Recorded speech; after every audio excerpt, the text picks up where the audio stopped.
মালয়েশিয়ায় অবস্থানরত প্রতিটা বাংলাদেশী এমআরপি পাসপোর্ট যারা তৈরি করছেন তাদের এক প্রকার হয়রানির শিকার কম বেশি সবাই হইতেছে। যেই এমআরপি পাসপোর্ট মাত্র 1 থেকে 2 মাসে বাংলাদেশ দূতাবাস দিতে পারে আপনাকে, সেই এমআরপি পাসপোর্ট বাংলাদেশ দূতাবাস আপনার কাছে পৌঁছায় 5 থেকে 8 মাসে, যার কারণে অনেক মানুষ বৈধ থেকে অবৈধ হয়ে যাইতেছে। এদের রেসপন্সিবিলিটি কে নিবে? যেই মানুষগুলি বৈধ থেকে অবৈধ হয়ে গেল তাদের রেসপন্সিবিলিটি কে নিবে? বাংলাদেশ দূতাবাস। একজন লোক ধরা পড়লে বাংলাদেশ দূতাবাস তাকে ছাড়াবে তো দূরের কথা, তার খবর পর্যন্ত নেয় না। বিনা পাসপোর্টে কোনো লোক ধরা পড়লে তার ট্রাভেল পাসটা পর্যন্ত বাংলাদেশ দূতাবাস ইমিগ্রেশনের ক্যাম্পে পাঠাইতে দিনের পর দিন অপেক্ষা করে। তাইলে পাসপোর্টের যে হয়রানি, এই হয়রানি কবে বন্ধ হইব বাংলাদেশ দূতাবাসের?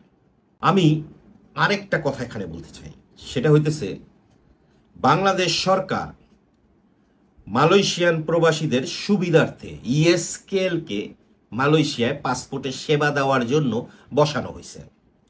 আমরা 32 রিঙ্গিতের মাধ্যমে ইএসকেএল থেকে যেই সেবাটা নিতেছি পাসপোর্ট তৈরি করার জন্য, কথা হইতেছে সেটা কতটুকু যুক্তিসঙ্গত? কারণ পাসপোর্ট তো ইএসকেএল যথাসময়ে বিতরণ করতেছে না। প্রবাস ওয়ার্ল্ডের মাধ্যমে যখন আমরা ইএসকেএল এর কাছে প্রশ্ন করি যে পাসপোর্ট দিতে আপনাদের এত দেরি কেন হয়, এর কর্মকর্তার আমাদেরকে জানান যে পাসপোর্ট তো ইএসকেএল তৈরি করে না, পাসপোর্ট তৈরি করে বাংলাদেশ, বিতরণ করে বাংলাদেশ দূতাবাস। ইএসকেএল এর দায়িত্ব ফর্ম ফিল আপ করা আর আপনার টাকাটা জমা নেওয়া। তাইলে কথা হইতেছে বাংলাদেশ থেকে যে ইএসকেএল কে কুয়ালালামপুরে বসানো হয়েছে বাংলাদেশিদের সমস্যার সমাধানের জন্য, এটা কি বাস্তবে বাংলাদেশিদের পাসপোর্টের সমস্যা সমাধান হচ্ছে? পৃথিবীর এমন কোনো দেশ নাই যেই দেশের পাসপোর্ট 4 থেকে 5 মাস লাগে ডেলিভারি দিতে। কোনো কোনো ক্ষেত্রে বাংলাদেশিদের হাতে 12-13 মাসও লাগে পাসপোর্ট হাতে পৌঁছাইতে। এমআরপি পাসপোর্টের কারণে মালয়েশিয়ায় অবস্থানরত মোটামুটি 95% বাংলাদেশি প্রবাসী যারা দালালের শরণাপন্ন হয়। কারণ হইতেছে বাংলাদেশ দূতাবাস লেট করে।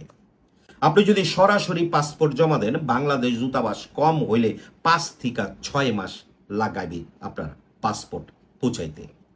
দালালের মাধ্যমে জমা দিলে পাসপোর্ট পাইতে সময় লাগে মাত্র 1 থেকে 1.5 মাস, যেটা বাংলাদেশ এমবেসি সময় নেয় 5 থেকে 6 মাস।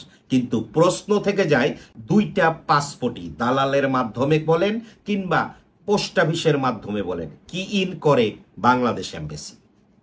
যতক্ষণ বাংলাদেশ এমবেসির পাসপোর্ট ডিপার্টমেন্ট কি ইন না করে ততক্ষণ কিন্তু এই পাসপোর্ট বাংলাদেশ পাসপোর্ট অফিস পর্যন্ত পৌঁছায় না, আপনার ডেটা পৌঁছায় না।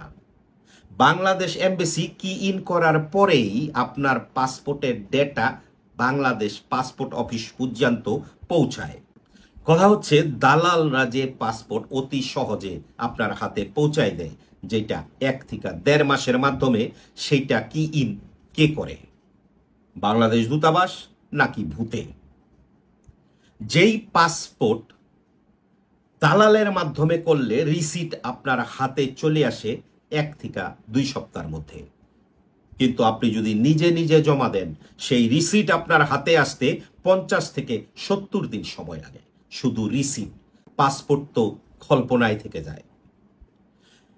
পাসপোর্ট ডেলিভারি দিতে দেরি করার কারণে শত শত প্রবাসী অবৈধ হয়ে যেতেছে মালয়েশিয়াতে।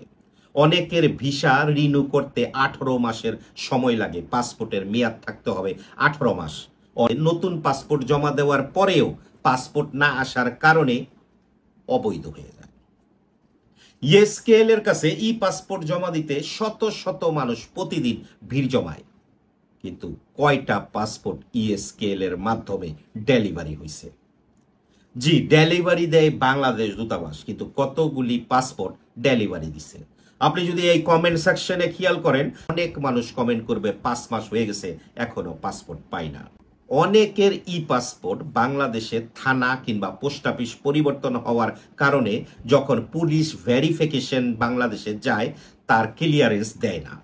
যেটার তথ্য বাংলাদেশ দূতাবাসের কাছে আসে। বাংলাদেশ দূতাবাসের দায়িত্ব যেই ব্যক্তির পাসপোর্ট সেই ব্যক্তিরে ফোন করে কিংবা যে কোনো প্রকারে তাকে জানানো। বাস্তবে কি তারা সেটা জানায়? তারা না জানানোর কারণে এই ব্যক্তি দিনের পর দিন পাসপোর্টের জন্য অপেক্ষা করতে থাকে এবং এক সময় দালালের মারফতে চলে যায় যে ভাই আমার পাসপোর্টটা একটু চেক করে দেন, আমার পাসপোর্টটা কি পরিস্থিতিতে আছে। যখন দালাল চেক করে পায় যে আপনার পাসপোর্টের জন্য আপনার এম্বাসিতে দেখা করতে হবে, তখন এই ব্যক্তি এম্বাসির দিকে ছুটে কিংবা দালালের কাছে শরণাপন্ন হয়। তাইলে এর জন্য এই টোটাল প্রসেসটার জন্য আপনি কাকে দায়ী করবেন? দালাল, বাংলাদেশ দূতাবাস, নাকি যে পাসপোর্ট তৈরি করছে সে? ভালো থাকবেন। প্রবাস ওয়ার্ল্ডের পক্ষ থেকে অসংখ্য ধন্যবাদ।